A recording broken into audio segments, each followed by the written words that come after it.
Sa ngalan ng Ama, ng Anak at ng Espiritu Santo. Amen. Mapagmahal na Panginoon, maraming salamat po sa aming Panginoong Hesus na nag-alay ng kanyang buhay para sa amin.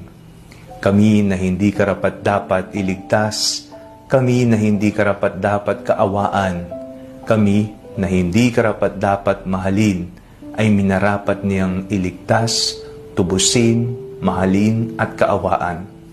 Nagpapasalamat po kami sa Kanya sapagkat sa Kanyang kamatayan, sumibol ang panibagong pag-asa, panibagong buhay sa isang makasalanang mundo.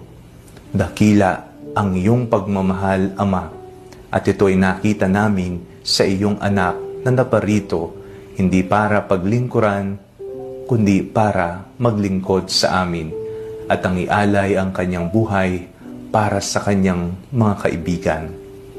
Dakila ka, Panginoon, sambahin ang ngalan mo, magpakailanman. Amen.